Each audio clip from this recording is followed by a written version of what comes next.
Hello friends, কেমন আছেন সবাই? প্রবাসী জীবন একটি ব্লগে আপনাদের স্বাগত জানাই।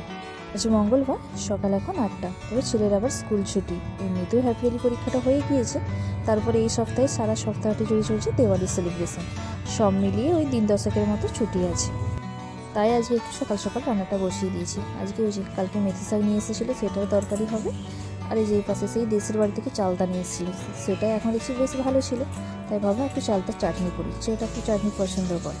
চলুন আমি তো রান্নাটা সেরে নিই। আজ সবই নিরামিষই রান্না হবে, কারণ আজ তো মঙ্গলবার। এখানে মানুষজন আবার খুব মঙ্গলবারটা মানে। আমাদের দেশের বাড়িতে যেমন বৃহস্পতিবারটা আমরা মানি, কিন্তু এখানে মানুষজন আবার মঙ্গলবারটা মানে। তো তার উপরেও আজকে আছে আবার ধানতেরাস, যার জন্যই ভাবলাম যে একটু নিরামিষই আজকে রান্না করি। সন্ধ্যাবেলা আবার পুজো করবো। এই যে ছেলে আজকে আবার তাড়াতাড়ি একটু ঘুম থেকে উঠে পড়েছে। যেদিন স্কুল থাকে সেদিন তো ডেকে ডেকে হয়রান হয়ে গেলেও উঠবে না। আর যেহেতু স্কুল নেই, ছুটি, এই সারা সপ্তাহটি যদি দেওয়ালি সেলিব্রেশন চলছে, তো ওরও সেই আনন্দে ওর আর ঘুম হচ্ছিল না রাত্রে। তাই একটু সকাল সকাল তাড়াতাড়ি উঠে পড়েছে। এই ধানতেরাস উৎসবটি এখানে মানুষজন দেখছি খুব মানে। তো দেশের বাড়ির মানুষজনের এতটা উৎসাহ থাকে না আজকের দিনে।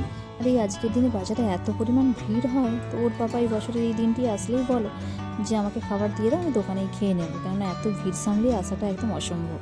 আর এখানে সকাল থেকে প্রচণ্ড ভিড়। ওর বাবা গিয়েছিল একবার বাজারের দিকে, তো আমাকে এসে বলছে যে এখনই এত ভিড়, এবার বেলা বাড়লে যে কতটা কি লোকজন হবে তার ঠিক নেই। প্রতি বছর এই ধানতেরাসের দিনে বেশিরভাগ মানুষজন তো এখানে সোনার উপর কিনে থাকেন। এছাড়াও ধাতুর জিনিস যেমন কোনো বাসন কোসন থেকে শুরু করে বেশিরভাগ আবার ঝাঁটাটা খুব কিনে। তো ওর বাবাও কিছু না কিছু নিয়ে আসে। আগের বারে আমাদের একটি ঘন্টা নিয়ে এসেছিলো, রূপার ঘন্টা। তো সেটা ঠাকুরের কাছে রাখা আছে। আর তারও আগে নিয়ে এসেছিলো একটা পেতলের ডেকচির মতন, ওই ঠাকুরের জন্যই আর কি। তো এবছর আমার একটু ইচ্ছে আছে যে আমি নিজে থেকে বাজারে যেয়ে একটু কিছু কেনাকাটা করবো। কি নেবো না নেবো সেই সব বিষয়ে আগে থেকে চিন্তা করিনি। তো দেখি বাজারে যাই, যে যদি পছন্দ হয় সেরকম তবে কিছু একটা নিয়ে নেবো। তবে ইচ্ছে আছে এই বছরে কয়েকটা বাসন কোসন নিয়ে যাবো, কারণ এখানে বাসনপত্র এত সুন্দর দেখতে। যেহেতু আমরা ডিসেম্বরে দেশের বাড়িতে যাব, সেখানে তো নতুন বাড়ি হচ্ছে, গৃহপ্রবেশ আছে আমাদের, যার জন্য ভাবলাম যে দুটো কিছু নিয়ে যাবো এখান থেকে। আর সেটা ধানতেরাসের দিনেই কিনবো। তবে ওর পাপার মত নেই, আর এই দিনে এত পরিমাণ জিনিসের দামও হয়, ওই জন্য ওর পাপা বারণ করেছে। তারপরে দেখা যাক বাজারে যাই, তারপর যা হবে হবে। ওরা পাপাই কিনে পাঠিয়ে দিয়েছে দাদার হাতে। আজকে ওইগুলো ফাটিয়ে দাও, কাল পাও, কাল কাল নালে পরশু পাপা আনবে তো। আর এই যেগুলো নিয়ে এসছে ওগুলো ফাটাও, দিদিরও তো আছে, দিদি আর তুমি মিলে ফাটিয়ে দিবে। তারপর হচ্ছে কালকে হোক বা পরশু হোক, যখন ও নিয়ে আসবে। পরশু দিন বড় দেওয়ালি, কাল ছোট দেওয়ালি। হ্যাঁ, কেউ দেশ যাবে না এখন, কেউ দেশ যায়? আমরা তো যাব ডিসেম্বরে। এটা নভেম্বর পড়ে গেছে, সে মাসে ডিসেম্বরে আমরা দেশ যাব।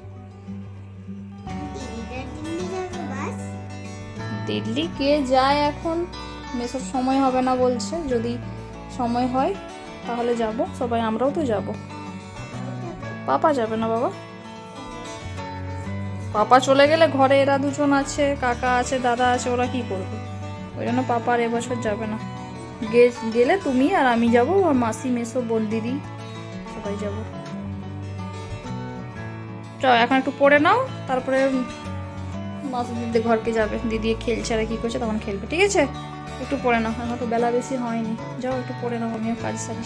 চল, এখন 7টার মতো বাজে, আর এই যে দুজনে বেরিয়ে পড়েছি। তবে ছেলে মেয়ে দুটোকে আজকে ঘরেই রেখে যাচ্ছি, কেননা বেশিরভাগ তো এমনিতেও ঘরেই ওদেরকে রেখে যায়। তারপর আজকে যে বাজারে প্রচুর ভিড় হবে, যার জন্য নিয়ে যাবো না। চলুন তাহলে, এই যে বাজারে চলে এসেছি। আজ ধানতেরাস, এরপর আছে দুটো দেওয়ালি। আর এই দেওয়ালির সময় এই যে আর্টিফিশিয়াল ফুলগুলো এত পরিমাণে এখানে বিক্রি হয়, সারা বছর যেমন তেমন এরকম জিনিসটা পাওয়া যায় না, কিন্তু এই দেওয়ালির সময় প্রচুর পরিমাণে পাওয়া যায়। আর আজকে ভিড়টা দেখুন বাজারে। এই ঘর সাজানোর এই জিনিসগুলো বিভিন্ন রকম পাওয়া যায়। তোর পাপাও নিয়ে গিয়েছিলো যেটা, সেটা তো আমাদের দরজায় লাগানো আছে। আর বাকি এই যে বিভিন্ন রকম পাওয়া যায়, তো প্রতি বছর তো আর কেনা সম্ভব নয়।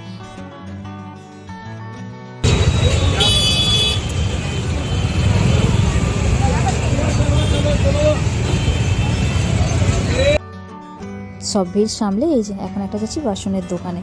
তো বেশি কিছু নেব না, তো বলেছিল একটা যে কোনো জিনিস নিয়ে নাও, আজকে যেহেতু ধাতুর জিনিস নিতে হয়, তাই একটা জিনিসের জন্য যাওয়া। তো বাকি যদি নেওয়ার ইচ্ছা হয় পরে তাহলে আসবো। আর এই যে দোকানে চলে এসেছি, এখানে মালপত্র দেখুন এত সুন্দর চারদিকে সাজানো গোছানো। তো দোকান থেকে বেরিয়ে এসে এই যে এগুলো আবার চোখে পড়েছে, ভাবলাম একটু দেখি, এত সুন্দর দেখতে লাগছে জিনিসগুলো, তবে দেখি সেরকম হয় তো একটু নিয়ে যাবো এখান থেকে। সব ভিড় সামলিয়ে আস্তে আস্তে এখন রাত্রি প্রায় 9টার মতো বাজে। আর এই যে ওর পাপাই ফুলদারে সব কিনে দিয়েছে, ফুল আছে, মিষ্টি আছে ঠাকুরের জন্য। রাত্রেবেলা পুজোটা সেই এসে করবে বলেছে, তো তার জন্য সমস্ত বাজার করে দিয়েছে। আজকে তো ঝাঁটা কিনতে হয়। আস্তে এবারে পুজোর পাশে লাগছে বাবু, ও পাশে নিয়ে যাও, ওইদিকে নিয়ে যাও।